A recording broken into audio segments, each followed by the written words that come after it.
Healthy Scratch Red Wings Report, presented by 5v5hockey.com. Yo, welcome back to the Healthy Scratch Red Wings Report. It's Buschy with you once again. If you enjoyed today's content, please like, comment, and subscribe for more Red Wings content. A few weeks ago, I did something that I've wanted to do for a long time, and I gotta say, I finally did it. What is this, you ask?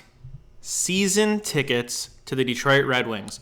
Finally. Before everybody flies off, I only got a 10-game plan, but technically you still are a season ticket holder, but it's something I've wanted to do for a long time, and quite frankly, I'm a little bit flabbergasted with myself that it took me this long to look into it at all. I will say this, the Red Wings marketing department is top notch. They know exactly what they're doing. It's a professional sports franchise. Of course they're going to know how to sell tickets. Usually for Red Wings games, in the last probably 5 years, COVID notwithstanding, I go to usually 5 games a year, maybe 6 if I'm lucky. And every single time, it's StubHub, SeatGeek, Vivid Seats, all of those sites. I'm never usually on Ticketmaster. I'm always going through the resale market because that's where I find the best prices for the seats that I want. But let's back up. I want to tell you exactly how this happens. So if you guys have gone to Red Wings games, and I'm assuming a bunch of you have, when you go, sometimes, you get there for warm-ups, you sit down, you look on the back of your seat, oh, there's something stuck there. You won.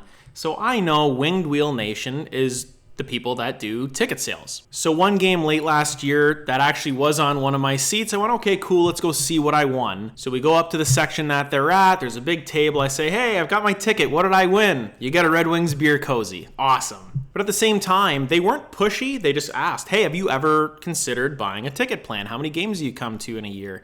They weren't annoying about it at all. If I wanted to walk away, they would have been like, hey, enjoy the game. So I was like, yeah, I actually have been thinking about that for a year or two, ever since COVID. What can you tell me? And they said, listen, you're going to get an email in the next few weeks. Respond that you want more info, you're going to get a phone call. And that's exactly what happened. Now, I can shout out Ian. He was awesome. Was talking very nonchalant, very casual, wasn't pushy at all. And that's exactly what a good salesman does. I got to say, it was intriguing. He said, you know what? There's a day, you book a time, it's a $100 deposit, you go down to the arena, and you pick your seats. You go in there, there's going to be a whole setup. They do a 10-minute presentation, and the whole process is very, very easy. So right at the time, I said, you know what, that sounds good. Put down the $100 deposit, got my time slot, and went on the weekend. Now, when I was looking at the ticket prices, I really love sitting in the section that's right across from the Red Wings bench, right at the blue line, about 15 to 20 rows up. That's my best vantage point, where you're not really in the club section, you're right by the bar. Those are probably the best seats that you can get at LCA, not being in the club sections. But I'll say, looking at those ticket prices, holy, you have to take out a second mortgage on your house for some of these. And I go, how the hell are people actually paying for these things? They're expensive. And you could bring some guests, so I decided to bring my wife and my 1.5-year-old daughter. And the night before I made the decision, I said to my lovely wife,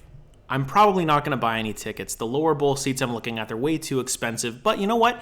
Let's go to the arena. Let's bring my daughter, because I don't know when I'm actually going to bring her to a game. Probably when she's a little bit older. I think when they're 1.5, 2 years old. It's one of those things where I don't really want to do that yet. Let's wait until she's older. But we can at least bring her to the arena, and it'd be kind of a cool thing because there's not that many people there. There's probably going to be 100, 200 people there. So we go, we get parking in the garage, we walk in. They have everything set up. You say your name, you get your ticket package, all the information you want, has your name on it. It's all personalized. There's coffee and Tim Hortons there. They treat you very well. And we took a lap of the main concourse. My daughter was running around having a great time. She's wearing her little Red Wings jersey, and we went out into where the bowl was.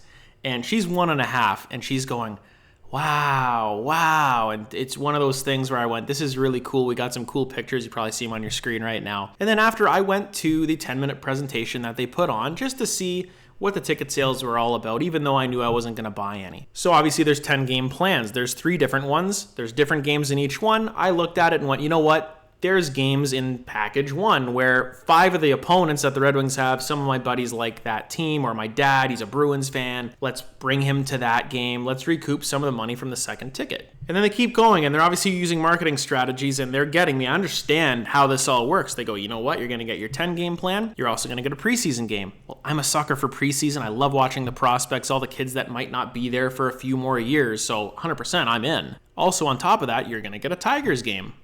You know what? Tigers game is pretty cheap, but you know what? I'll take it. And then finally they go, you're also going to get an extra regular season game Out of these 4, you can pick whichever one you want. So we're talking 12 games in a Tigers game for the price of 10. That's marketing 101. They did a good job with it. Now I'm really intrigued. So I say to my wife, you know what? Let's go to the upper bowl. I haven't considered up there. For me, personally, I hate being in the upper bowl. I don't like how the gondola is in front of you. It gives you kind of this like letterbox effect where you're not really seeing the whole arena at once. And for me, it just feels a little claustrophobic. But what I did was went behind the nets. Last year, my brother, my dad, and myself went to a Penguins game, Red Wings game. We were right next to Lance Luce in the Labatt Blue Club, looking from net to net. And I gotta say, what a really cool vantage point. I've never really sat back that way. That high up, you could see plays develop. You could see the lanes filling. You could, if you're a hockey nerd, you would really like that. It's the complete opposite of what you see on TV. So I went and sat in the seats in the upper bowl behind the net, about 5 rows up. And I sat there, I'm looking directly from net to net, and the vantage point was awesome. And when I looked at the price of the ticket, it was 3 times less than what I had in the lower bowl. So I grabbed these papers off the back of the seats, and I bring them down. My wife goes, "What do you got?" And I go, "I got to get these. They're actually in our price range. I've never really sat up here, but when I sat here, I really liked the view." Everything is going swimmingly. My kiddo's running around. She's on where the ice usually is. It's all cement at the time. She's crawling around the seats, going up the stairs, having a great time. I go down and get in line basically where the one crease would be. And there's 5 different lines going to basically where the penalty boxes are. And I am not exaggerating. I was in that line for an hour and 45 minutes. This is the one part of the whole experience that almost killed it for me. Not really sure what they were thinking. This is the first time I've done it. Standing in the line, there were some people that said they did this different last year. So if you are a season ticket holder, or you got a 10-game plan last year, put it in the comments. What did they do last year? Was it a lot better than what I'm describing? Because standing in a line for an hour and a half just to give the ticket sales to the ticket sale rep didn't make a whole lot of sense. Because once I got up there, it took 2 minutes. What the hell was the rest of the people in front of me doing? They have like 900 tickets? Like, what are we doing here? Because at the beginning, I told you I had to put down a deposit to book my spot to go to this kind of open house, pick your seat thing. They have my name, my credit card, my address, my email, and my phone number. They have all my info that they need, except for the ticket itself. Thankfully, my daughter was awesome the whole time. She usually is. My wife was getting a little bit cranky, so we had to go.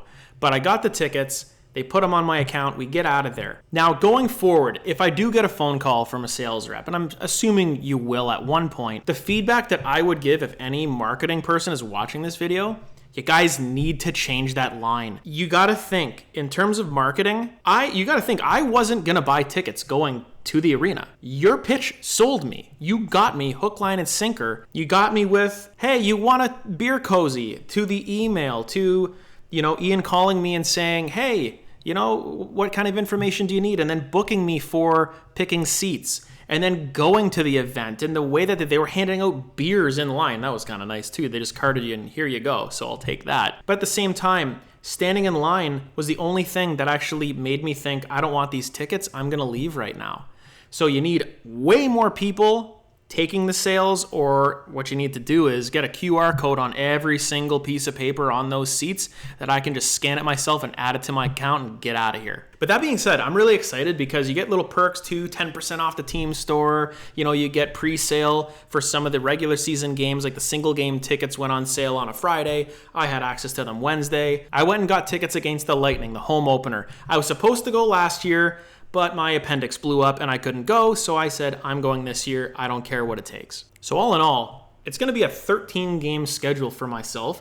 I don't know if I'm going to all those because even thinking about it right now seems like a lot. I'll probably sell a few of the tickets or, give some to my wife to go with her friends, something like that. But this is something that I've always wanted to do. I finally did it. And who knows, if I have a good time, obviously going to these games, the Red Wings should be a lot more competitive this year. Maybe they're sniffing the playoffs. I get first crack at playoff tickets. That would be awesome. It'd be like the first time since 2014 or something like that they've been in the playoffs. So like anybody in the comments, have you guys purchased a ticket plan before with the Red Wings? How was your experience going to the arena if they did that at the time? Maybe you bought season tickets back in the 90s. How did they do it back then compared to now? It's probably a lot quicker this way, but again, that line was a little bit 1990s of them. So hopefully they can switch it up for next year, because I know exactly what to do next year. You walk in, you grab your seats, you get in line, and you get out of there. If you enjoyed today's video, please like, comment, and subscribe for more Red Wings content. We'll see you in the next one.